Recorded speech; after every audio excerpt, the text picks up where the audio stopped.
अस्सलाम वालेकुम रहमतुल्लाहि व बरकातहू। मेरी यूट्यूब फैमिली अलग हंसते रहो, बसते रहो, आबाद रहो, शाद रहो। सदा चाची की दुआ होती है सब के लिए। अल्लाह ताला सबको हंसता मुस्कुराता रखे और अपने हिफ्ज़ व अमान में रखे। जो भी नए या पुराने मेरी वीडियो देखते हैं उन पहले तो बहुत शुक्रिया उन लोग का जो मेरे वीडियो को अच्छे वॉच करते हैं और पूरे देखते हैं। और जो मुझे अच्छे कमेंट्स करते हैं उनका भी बहुत शुक्रिया। जो मुझे गालियाँ देते हैं उनका तो डबल शुक्रिया जी। चलो याद तो करते हैं, गालियाँ देते हैं तो भाई एक तो मुझे कमेंट्स पढ़ना नहीं आता है। जो आप कमेंट्स करते हैं वो पता लगता ही नहीं। मुझे अनपढ़ सा बंदा हूँ, अनूठे छाप हूँ। हाँ अल्हम्दुलिल्लाह, मतलब बाहर कंट्री में घूमा हूँ। सऊदी अरब 16 साल रहा हूँ और पाकिस्तान के भी कोने कोने के धक्के खाए। तो गुर्बत भी देखी, अमीरत भी देखी है, मज़दूरी भी करके देखी है। तो हर चीज़ का पता ज़रूर लगता है। ये दुनिया को छान लिया है, देख लिया है, पहचान लिया है भी क्या है दुनिया। लेकिन भाई पढ़ना लिखना नहीं आता। तो खैर जो भी जैसे कमेंट्स करते हैं कोई बात नहीं भाई। तो जिसका जैसे दिल करता है वैसे ही करता है, क्योंकि किसी का कोई ग़ुलाम तो नहीं है। हर किसी की अपनी मर्ज़ी, अपना चैनल, अपनी राय, अपनी बात। लेकिन मैंने पूरी ज़िंदगी में भाई जो कुछ भी किया है इंशाअल्लाह ताला अभी सब कहानियाँ बता रहे हैं। जैसे अरबी साहब भी अपनी कहानी शुरू की, तो मैं रियल अपनी कहानी शुरू करूँगा। बचपन से लेके अब तक भी मेरे साथ क्या बीती है और हमारे ख़ानदान में क्या क्या हुआ। तो अब टोटल बताना ही पड़ेगा भी कैसे ज़िंदगी गुज़री। और इंशाअल्लाह मैं बहुत जल्द कल या परसों से शुरू करूँगा अपनी कहानी। तो ज़रूर देखिएगा। आप लोगों को इंशाअल्लाह जो न है हमारा जैसे ज़िंदगी हमारी गुज़री है पूरे ख़ानदान की ही बताऊंगा, अकेले की नहीं बताऊंगा। माँ बाप मतलब है, भाई बहन और भांजे, भतीजे,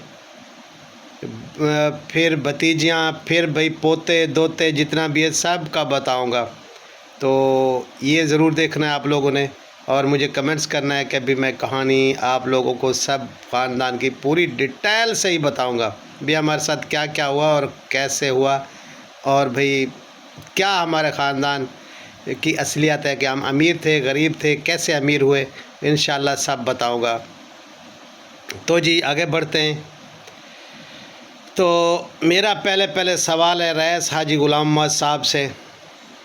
तो पहला सवाल करता हूँ आज इससे भाई। अच्छा अभी पहला सवाल करने से पहले आप लोगों को ये बता दूँ कि ये कहानी में बहुत जल्द बताने वाला हूँ भाई। ये बंदा ना पहले जब सऊदी अरब गया उसके बाद इसने वीज़ों का कारोबार किया, जैसे असगर और ये करते थे दोनों बाप बेटा। पहले ये करता था, फिर उसके बाद इसने बाप से सीखा असगर ने, फिर असगर भी काम किया वीज़ों का। तो ये लेडीज़ वीज़े भी लाते थे सऊदी अरब से और धोखे करते थे यहाँ लोगों के साथ भी। अच्छा वीज़ा है और सऊदी अरब चलोगी तो आपको अच्छी तनख्वाह मिलेगी। लेडीज़ के साथ भी धोखा करते थे। सब इंशाल्लाह डिटेल से ही बताऊंगा। तो एक लेडीज़ का नाम नहीं लूँगा, लेडीज़ को नाम उसका कल इंशाल्लाह आपको डिटेल से बताऊँगा। तो आप लोगों ने चाहा तो भी कौन है लेडीज़ जिसको साथ पहला इसने फ्रॉड किया। तो भी एक ख़ातून का वीज़ा आया सऊदी अरब से, तो वीज़ा भी था सब कुछ, बस इसको उस बेचारी को पता नहीं था भी वीज़ा लगना कहाँ से है। तो ये साहब सऊदी अरब से वीज़ा जब आ गया तो इसने कहा भी मैं लगवा के देता हूँ। आप लोगों को तो पता ही नहीं भी कराची कहाँ है। उस टाइम हम गांव में होते थे तो पता ही नहीं होता था किसी को भी कराची कहाँ है। तो मैं छोटा था, जितना हम तकरीबन वसीम जितना ही था। तो ये साहब उस ख़ातून को लेके आए थे कराची भी मैं वीज़ा लगवा के देता हूँ। तो उस वीज़े की मियाद थी 1 महीने के अंदर लगना चाहिए और बंदे को पहुँचना चाहिए। तो जब वो ख़ातून को लेके आए कराची तो यहाँ घर वगैरह तो थे नहीं।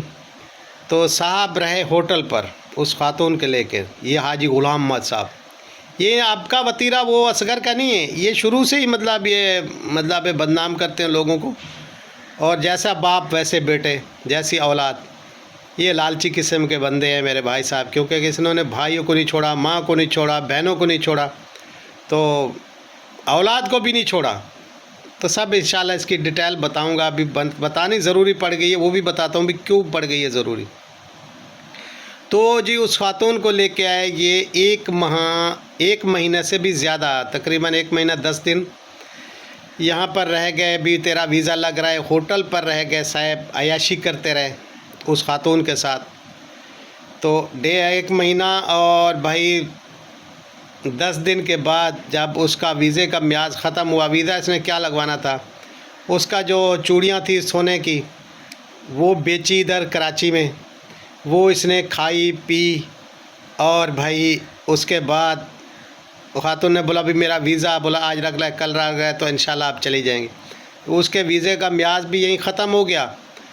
तो ये साहब अयाशी वगैरह करके होटलों पर, तो 1 सवा महीने बाद उस खातून को जब उन लोगों के घर वालों ने बोला भी इतना अर्सा अब क्या कर रहे हैं, तो ये अब वापस ले आए। तो ये कहानी है भाई साहब की। ये वीज़े भी लगवाता है लेडीज़ के, जो आप बाजी नमाजी बने बैठे हैं ना। तो आगे की बताता हूँ। तो जी आगे की कहानी इसकी यही है कि भाई बहुत धोखा किया उस लेडीज़ के साथ। उसका 7-8 तोले सोना भी खा गए, जो उसकी चूड़ियाँ थी उसी पर लगाकर होटलों के अयाशियाँ करके ये साहब फिर वापस ले आए उस बंदी को। तो सोचो भी जो उसका वीज़ा था या जिसने भेजा था उसके दिल पर क्या बीती होगी, और जो ये सोना खा गए उस बेचारी का, उस पर क्या हुआ। और 1 महीना उस लेडीज़ के साथ ही होटल पर रह गया, तो उसके साथ क्या हुआ होगा।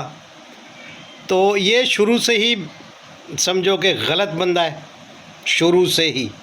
तो ये दूसरों की जायदाद हड़प करने में बहुत माहिर हैं। बाप, बेटियां और बेटे, दूसरों की इज़्ज़त ख़राब करना, और भाई अपनी तो इन लोगों ने छोड़ी नहीं ना इज़्ज़त। तो ये इसकी कहानी है। लेकिन मैं ये पूछना ज़रूर चाहूँगा, आप चैनल है इनके बेटों के भी, इनकी बेटी नजमा के भी, आशा के भी, और भाई अपना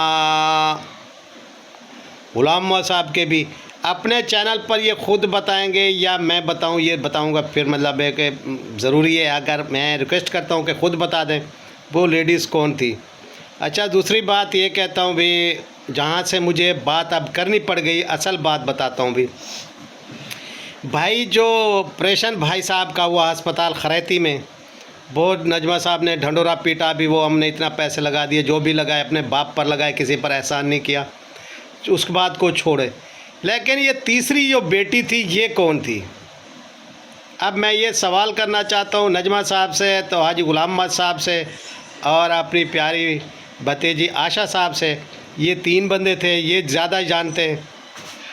तो साजिद तो लेके आने वाला जाने वाला था, और भाभी को भी मतलब इस चीज़ का छोड़ देते हैं भी, वो छोड़ें।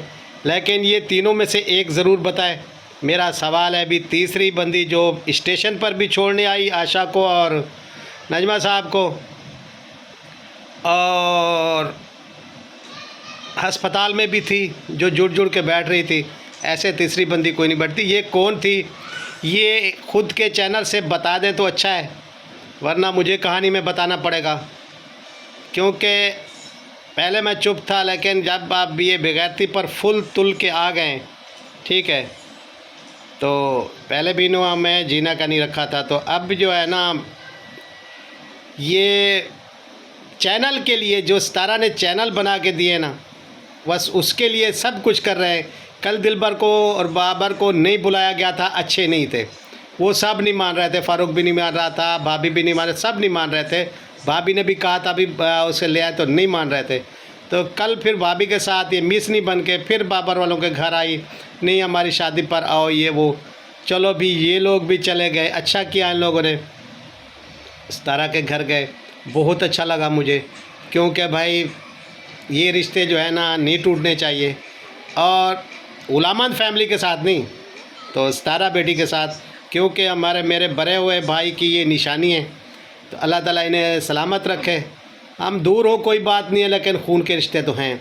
लेकिन गुलामंद फैमिली से ना हो जैसे गुलामंद फैमिली है, क्योंकि जड़ें भी वही काट रही है और सितारा के जो है ना घर में भी वही बैठ रहे हैं।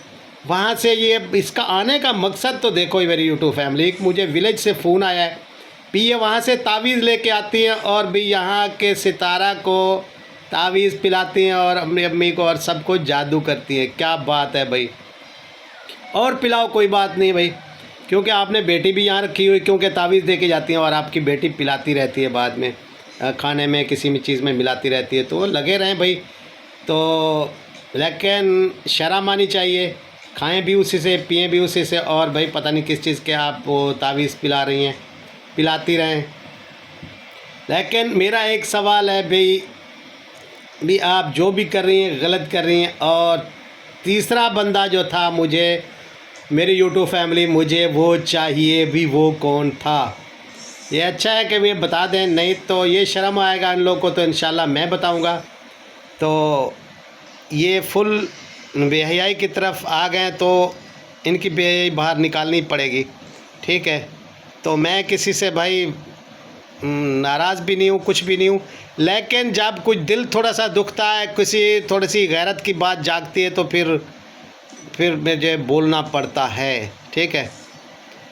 तो इसी के साथ इजाज़त चाहता हूँ मेरी यूट्यूब फैमिली। किसी को मेरी बात बुरी लगी हो तो माफ़ी चाहता हूँ। गुलाम अहमद फैमिली को लगे तो हज़ार मरतबा लगते रहे, क्योंकि मैं सच बोलूँगा, मैं सच के सिवा कुछ नहीं बोलूँगा, मेरा अल्लाह गवाह है। और दूसरी भाई नकाब उतारने वाली बात है, अभी पहले सलमा साहब ने उतार दिया, फिर वो काशा साहब की बेट ने उतार दिया, अब नजमा साहब भी उतारने वाली हैं, क्योंकि भाई अब मतलब बूथा जो है ना सामने आना शुरू हो गया है। तो इंशाल्लाह ये भी बहुत जल्द अपना नकाब उतार देगी, क्योंकि भाई व्यूज़ अच्छे मिलते हैं नकाब उतारने से। शर्म आनी चाहिए ऐसे व्यूज़ से, और भाई ऐसे चक्करों से जो आपको व्यूज़ के लिए सब कर रही हैं। पहले यूट्यूब से पहले तो आपको ये बाप भी नहीं अच्छा लग रहा था, ये तो सितारा की मेहरबानी को उसने चैनल बना दिया। इस हाजी साहब को, जितना हाजी साहब हैं, इंशाल्लाह इसकी पूरी कहानी डिटेल से इंशाल्लाह बताऊंगा। कहानी शुरू कर रहा हूँ और कहानी के अंदर अंदर ही बताऊंगा। और भाई जैसे जैसे हमारा कुछ फेवरेट बातें, क्योंकि इन लोगों ने जब नहीं रखी तो फिर मुझे भी करनी चाहिए ना भाई। तो मिलते हैं कल के व्लॉग में कुछ अच्छा लेके आप लोगों के लिए। तब तक के लिए अल्लाह हाफ़िज़। अल्लाह ताला सबको खुश रखे, और कमेंट्स में ज़रूर बताना है कि मैं कहानी शुरू करूं या ना करूं, तो ये ज़रूर आप लोगों ने बताना है। अल्लाह हाफ़िज़। मिलते हैं कल के व्लॉग में कुछ अच्छा लेके आप लोगों के लिए।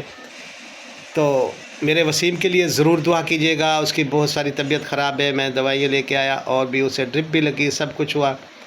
टाइफाइड बुखार बताया है, 1 साल से उसे पुराना बुखार हो चुका था मुझे, मतलब थोड़ी थोड़ी मैं दवाइयाँ तो वैसे ले रहा था, उसका इलाज कर रहा था, लेकिन जब रिपोर्टें अब कराई हैं तो फिर उसे टाइफाइड बताया गया और खून की बहुत सारी कमी। आप सब दुआ करें तो मुझे जो है ना उसके इलाज जैसे करा रहा हूँ, अल्लाह ताला उसका तंदुरुस्ती फरमाए। तो औलाद ही होती है भाई, बच्चे बच्चे ही होते हैं, तो अल्लाह ताला सब के बच्चों की खैर करे। तो आप मेरे बच्चे के लिए ज़रूर दुआ कीजिएगा। अल्लाह हाफ़िज़। मिलते हैं कल के व्लॉग।